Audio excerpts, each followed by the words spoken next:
Hi everyone, I'm Dr. Lara, Managing Director of OPT, and this is an update for our followers on how Ukraine's being affected and what we and our partners are doing about it.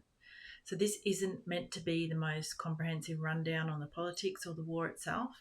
There are many better sources for that. But as a doctor who's been to Ukraine, I know that many of you trust me to sift through some of the confusing information, often misinformation, to ensure that what we're doing with your donations actually matters.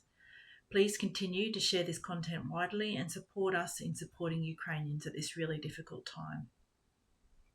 So, Russians are continuing to bombard Ukrainian civilians relentlessly. So, in April, it was the deadliest month for Ukrainian civilians since 2024. And then the Russians proceeded to break that record in May and June. And it's now July, and I think they're going for another record. And the deadly attacks continue almost daily. So in April, in 1 month, at least 209 civilians were killed and 1,146 injured. So that's a big increase from the year before in terms of monthly injuries and deaths. A lot of those were children, and you can imagine the impact that that's having on the health system. So Russia's continued to launch devastating missile, Shahed drone and guided aerial bomb attacks on cities across Ukraine nearly every night, like I said. And what's particularly disturbing is the pattern that we're seeing between diplomatic interactions and escalated attacks. So there's been lots of talk about peace talks and nice phone calls and productive calls and meetings, but within hours or days of these, massive attacks on civilians follow. So after Trump criticised Putin in April and told him to stop, Russians launched one of their heaviest drone and missile barrages ever. And after Trump said he had a good conversation with Putin in June, just hours later there was another massive drone strike, which killed a number of people, including a child and his mother. So June and July, as I said, just kept getting worse. So June saw over 5,400 Russian drone strikes. That's a roughly 60% surge on the month before. And that includes large-scale attacks on the capital, on power infrastructure. I suspect they're trying to get the energy infrastructure before winter comes to make sure Ukrainians suffer as much as possible. And every few days, Russia seems to be breaking a new record for attacks on civilians in one night, so it doesn't even make the news anymore. The tactics are changing too, so these huge Shahed drones are launched in swarms, sometimes dummy ones, to overwhelm air defence, and then more come in from high altitude and nosedive straight into buildings. Their guidance systems are getting better, so it's very clear that they are actually targeting residential buildings. The warheads are heavier, they're wreaking more damage, and increasingly packed with other nasty things like thermobaric warheads, incendiary material, bags of shrapnel, and cluster munitions, all things that are clearly designed to inflict maximum death and destruction. So what did Putin say in June that reveals his true intentions? Russians and Ukrainians are one people. In this sense, all of Ukraine is ours. And again, even in recent days, Putin's made it clear that his objectives are far beyond what he's achieved so far in terms of taking land in Ukraine, owning all of Ukraine, and he has no intention of stopping. Other statements made by the Russian president include, "Wherever the foot of a Russian soldier steps, that is ours." Now, do you know who else said something like this? Almost word for word. Yeah, Hitler. So this isn't about territorial disputes or security concerns. It's about the complete erasure of Ukrainian sovereignty, identity, and its people. And neither Putin nor his spokespeople have made a secret of that. So around July the 1st, a factory in Izhevsk, Russia, was hit by Ukraine. And this is a factory that makes missiles and missile parts for targeting civilian areas in Ukraine. So that seems like a legitimate target to me. But I read a mainstream news headline that made it sound like Ukraine was targeting a city to kill civilians, which is actually what Russia does almost daily. And yet there was no mention of this context. I can't imagine how Ukrainians must feel when they see this constant skewing in Western media, when you're fighting for your survival, and sometimes the aggressor gets more sympathetic coverage than the victims. So we need to be more critical about what we read and how these stories are presented. So is Trump helping Ukraine or Russia? Sometimes it must just feel like an absolute kick in the guts to Ukrainians. So just not long ago, the USA announced for a second time that they're pulling promised munitions and air defense equipment that was specifically allocated and I think maybe even made specifically to help Ukraine defend civilian areas from constant strikes. Now, these items were already in Poland, ready to cross the border, and then had to be shipped back. Meanwhile, others in the Trump administration at the same time were indicating that they have enough to share and are giving a lot to Israel. But yet Ukraine is the country that USA promised in the Budapest Memorandum in 1994 to protect after they persuaded Ukraine to give up their nuclear weapons. And this is the second time that promised weapons have been pulled. But the policy changes go much deeper than just weapons. No new aid for Ukraine. US aid has been cut off, and I saw a lot of programs relying on US aid in Ukraine during this difficult time. Pulling back weapons that are already on the way, refusing to pressure Russia into a ceasefire, even though Ukraine agreed to an unconditional one months ago. And not only do they not condemn Russians' daily attacks on civilians, or attacks on playgrounds or people's homes, but they've halted all US funding to organisations investigating Russian war crimes, tracking abducted Ukrainian children, and investigating Russian foreign interference. They've accidentally lifted sanctions on several Russian companies when they were lifting sanctions on Syria, and they refused to support further sanctions to force Russia to the peace table. Now, you might say, well, what about this 50 days and the 100% sanctions Trump's talking about? Well, let's have a look at what actually happened. Is this a big turnaround on the part of Trump?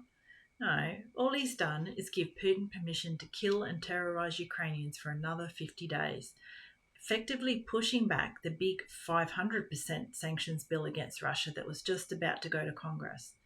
It's almost exactly the time frame Russians asked for. They're even celebrating it on Russian state TV. It's the time they need to finish their summer offensive and take more Ukrainian land to force Ukraine to capitulate. So Putin had told Trump on one of these lovely calls 10 days prior that he had wanted another 60 days to complete his offensive. Okay, 10 plus 50 equals 60. You do the maths. Peace is no closer, and Putin has continued to bombard Ukraine since this ultimatum, and many people have died or been injured in this short time. So why should we not be supporting Russia? Well, it should be obvious. But on July 9th, the European Court of Human Rights ruled that Russia committed extensive human rights violations and abuses in Ukraine and continues to do so, including torture, murder, sexual assault, forced deportation of children, and the downing of flight MH17. So the accident, the terrorist attack in which Australians were also killed. This was a landmark unanimous decision.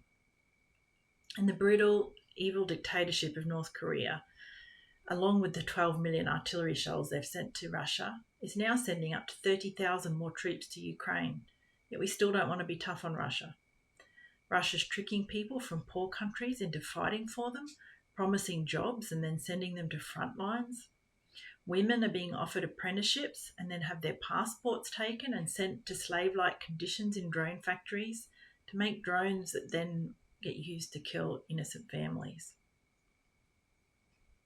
So Russia is also waging a campaign of systematic torture against Ukrainians, targeting civilians and prisoners of war alike. Survivors describe brutal beatings, electrocution, mock executions, deprivation of food and medical care, and sexual assault. These aren't isolated incidents. They're part of a deliberate strategy to break resistance and instill terror. And over 80% of bodies returned from Russian captivity show signs of torture. Ukrainian prisoners at a detention centre in Kamyshin, Russia, were systematically tortured while Russian guards enjoyed the abuse, and there's a documentary revealing details from the victims. So we've heard the word genocide a lot lately. maybe not always in the right context.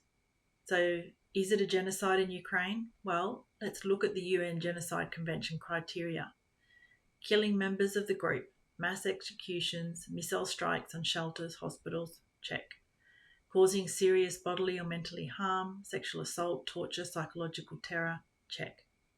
Inflicting life-destroying conditions, sieges, power cuts in winter, targeting infrastructure, check. Forcible transfer of children, 19,000 plus Ukrainian children abducted to Russia, probably more, but they're just the ones documented. They're then adopted, indoctrinated, given new names, check. Plus, cultural erasure. Ukrainian is banned in schools, books destroyed, where Russians come in, where they're occupying, and children are told Ukraine doesn't exist. Heritage sites are being bombed. Russia's actions fulfill at least 4 of the 5 genocide criteria. So what is a human safari? Well, when we're talking about targeting civilians in Ukraine, this isn't collateral damage. Apart from massive daily missile and drone attacks that we've already talked about, there are constant reports of FPV drone attacks. So these are the first-person view drones, the ones you probably think of more when you hear the word drone, the ones that you see flying around scenic sites, taking videos. And they've been attacking civilians in cars, ambulances, walking the street, even children riding bicycles. And recently, a little toddler was killed when the grandmother and the toddler playing in the backyard were targeted. And nowhere is this worse than in Kherson, where Russians are stationed across the river and they send drone units there to practice their drone skills on civilians. They post videos of their hits on Russian social media, bragging about it. A brave reporter has documented this in a free documentary at hersonhumansafari.com. It's hard to watch, but it's important to understand the deliberate nature of these attacks. So as our colleague Maria sat reading in Kharkiv from my grandfather's historical novel Under Black Banners, it's the book about Ukraine's fight for freedom over a century ago. She looked out the window and heard it happening again. So she sent me this video, another wave of Russian attacks. The passage she was reading, the silence broke with a signal. Then the first shell flew towards Dubrivka from the south, followed by the second, third, fourth. Some were already bursting in the peasant towns. This was written a century ago about another invasion, another empire, same country though, another war, but the pattern is tragically familiar. My grandfather was a Ukrainian resistance fighter, a POW, a priest and an exile. His story captures the cost of freedom. And on our website you can buy his book and the proceeds go to humanitarian and medical aid in Ukraine. So did you know that we Australians are funding some of this horror? Yeah, so Russian oil is sold to Indian and Turkish refineries who then refine it into fuel that Australia buys. We then put it in our fuel tanks. I think Australia has funded up to $5.5 billion worth of Putin's weapons that kill innocent Ukrainians. There's been a concerted campaign by AFUO, ourselves and others to ask the government to close this loophole, a loophole that gets around the sanctions. But it's one they've been aware of for some time, but we haven't received an answer. We need more people to write letters and show the government that we care. We are grateful for the help that Australia gives Ukraine, but it's not too much to ask that we aren't forced to contribute billions of dollars to pay for these bombs that kill innocent people. Please consider writing to your politicians about this, and there's a link on our website to help you. So what are our partners doing with your donation dollars? Well, the Christian Medical Association of Ukraine delivers tons of medical and humanitarian aid, supporting hospitals, clinics, NGOs, churches and military units across the country. They run surgical teams from overseas to do complex surgery and teach the local Ukrainian surgeons whilst they're there. They've had a couple of big teams recently doing some very complex reconstructive surgery.